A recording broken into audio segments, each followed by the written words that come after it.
Jezabels, Hayley and Nick sind neben mir. Ever forget something at home you wanted to take with you to a festival? Oh dear. We forgot a guitar. Once we did forget a guitar, actually. A guitar? Wow, but this is very necessary for an This is not like sun cream, and it's not like a hat, you know, it's like something you really need.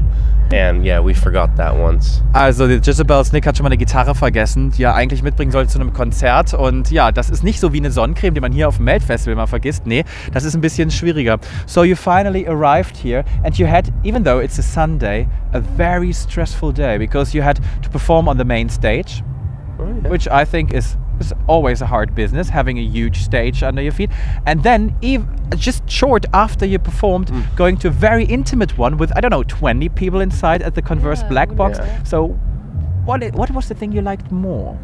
Ooh. Oh, different. They're different. It wasn't too stressful though, strangely. It seemed to run very smoothly, the whole thing, which is good. Yeah, but, we had a great time on both stages. Yeah, big and small. There's good things about both, and there's bad things about both. But there's mainly the good things that I focus on.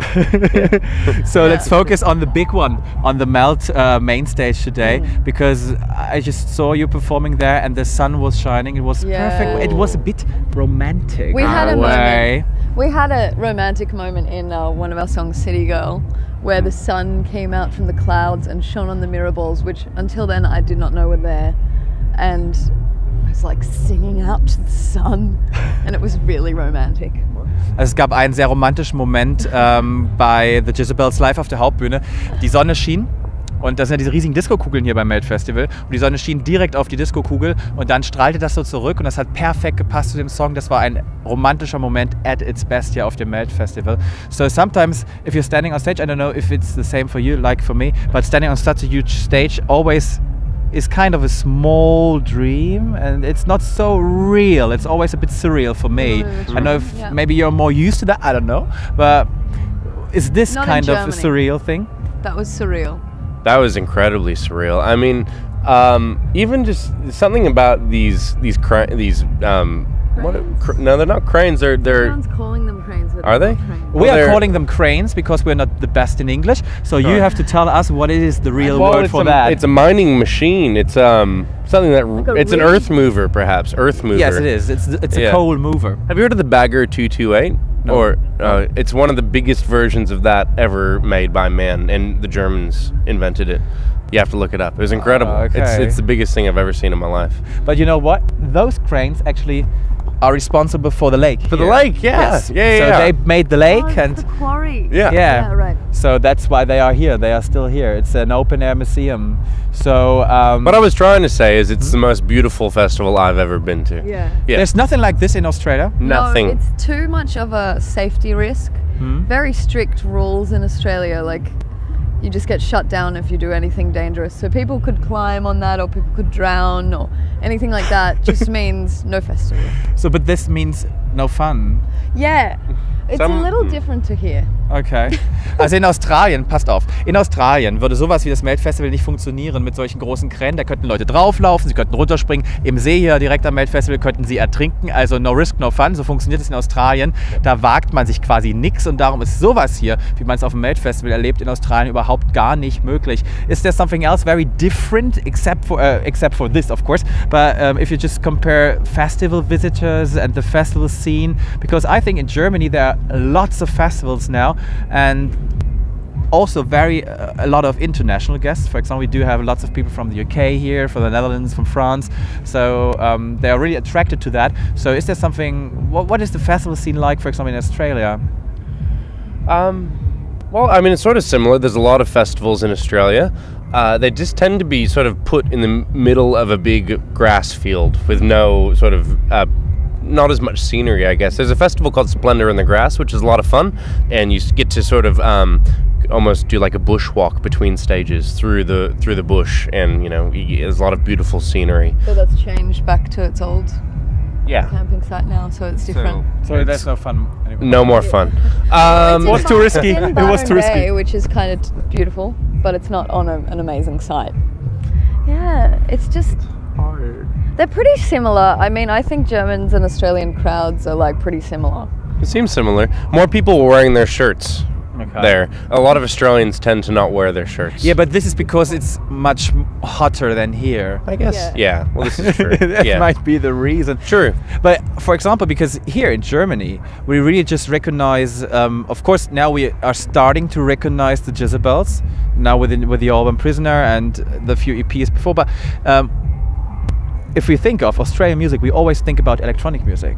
For example, yeah, we really do. We really do. Like which artists? Yeah, for example, you got Juggernaut. For example, is a band we think like Art vs Science. The presets. The presets as they're well. Great. So Cut Copy. Exactly, this whole scene, presets, Cut Copy, Juggernauts, and on and on and on. So that's the music from Australia that gets till Europe.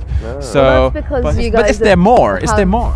You guys are pretty big on that kind of electronic music over here. It's like it's a very European thing. Yeah, okay. So it's a very small subculture in Australia, but it's bigger over here. So you've heard of the electronic stuff probably from everywhere, right? I wouldn't think we're a very European band. I'm surprised we're here. I think so too, because if you just think of the British tradition of indie rock bands and rock bands, alternative bands, I think so too. It would be easy to put you also to the British corner. So this is not. I think so. Well, maybe, but the British seem to put us in the American corner. Okay. The Americans think we're Australian, and we sort of don't really. We don't belong anywhere, unfortunately. Mix. I mean, it depends on the song, really, doesn't it? Some of them sound a bit American. Some of them sound a bit more Celtic or European or something. So yeah, we're a bit of a hodgepodge. Hodgepodge, a melting pot. Melting pot. Wow, cheesy. Okay, also, ja, wenn man mal danach fragt, in Australien, da gibt es ja eigentlich nur so, also das nehmen wir hier wahr in Deutschland, ja. Wir nehmen die elektronischen Bands wahr, wie zum Beispiel Juggernauts, Presets, Cut Copy, alles Bands aus Australien und so Indie-Kram, Alternative Rock, wie es zum Beispiel Jezabels machen, das ist bei uns, ehrlich gesagt, nicht so groß im Moment.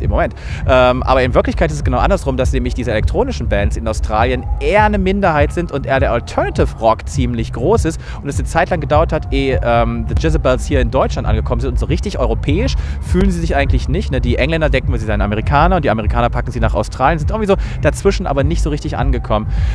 Actually, we saw you performed this very intimate gig over there at the Converse box for around 20 people, and after you finished, there were some fans standing at the stairs, wanted to have some autographs, wanted to talk to you. So there are people accepting you. There are fans coming up. So what kind of feedbacks do you get by, for example, German fans? You performed a few times in Berlin, for example. So there must be some kind of communication. There must be kind of feedback. Definitely, yeah. I mean, last time we were in Germany, we played 5 shows. We did. This is going to be hard. Berlin, Frankfurt. You don't have Hamburg. To name them all. No. But I mean, they're all such wonderful places. I want to name them all. But we did Munster and Cologne. Yeah, so it's 5 places. Yeah, and every time we try and sell our merch, you know, shirts or CDs or everything, and it's a great opportunity to talk to the German people, and it's great. As a kind of what that signifies, this is actually the only European country, apart from the UK, if you count that we've actually done like an extensive tour of, like a national tour. Where we've done a bit of in America, UK, a lot in Australia, but Germany is the one out of, like, say, France, Austria, we've only done one sort of capital city show in the rest. So for some reason we seem to have an affinity with Germany, and I'm not sure if it's an Australian-German affinity as much as just us and Germany affinity, but yeah, it's definitely one of our favourite places to tour. I think maybe it is because the female singer in alternative rock bands are, for Germans, for example, very seldom. Usually you do have lots of male singer, and it's a bit more harder. Yeah. I don't want to drop names like Rammstein or stuff like that, but usually it is harder. Sure. So it really appears, you do have kind of an exotic touch because of Hayley singing in front. It really is the thing. Maybe that's why we really love the Jezabels. That's why we accept you that much. I don't know what the fans are talking to, what the fans are saying to you. What do they say? I don't know. They say very kind things. We discovered something called what we call the German compliment, which is we find that Germans, and I love it. I absolutely love it. But every generally the Germans are very, very frank in the sense they say, that was a great set, but I noticed the mistake you made in the second song. Yeah. And this is something that only happens in Germany. It's known among other bands as well, the German compliment. Oh, yeah. You were much better last time, but it was pretty good this time. I think this is amazing. I love this. This means you know they're being honest with you, It's a right? critical nation, isn't That it? means they're paying Can't. attention. It means they're paying attention to me. I think it's great. I love it. Yeah. Es gibt ein deutsches Kompliment. Es gibt ein deutsches Kompliment und zwar ist es so, nicht nur die Jezabels haben das mitgekriegt, auch andere Bands haben es den Jezabels aber schon erzählt. Deutsche Konzertbesucher zum Beispiel sagen nach einem Konzert gerne zur Band, das war super, tolles Konzert, aber da war ein Fehler im zweiten Song. Ich habe das gemerkt. Oder noch so eine Art ist zum Beispiel zu sagen, also beim letzten Mal wart ihr echt ein bisschen besser. Aber es war toll heute. Das ist das deutsche Kompliment und das sollte man vielleicht, ich weiß nicht, ich finde es nicht so gut, aber die Band findet es irgendwie gut. I think it's a bit weird, but you know what? I talked to a band called Citizens from the UK and they told me that they receive letters by German fans during a concert thrown on stage. Oh. And then for example, there were a few letters about, I think this is really great, but I think you should change your your background singers because they don't sound that good. Well, a German guy told me that when we told them about the German compliment, he said, I think that's because we're brought up to always compliment, then give the criticism, then compliment again. It's like this politeness, but you feel that criticism is also important.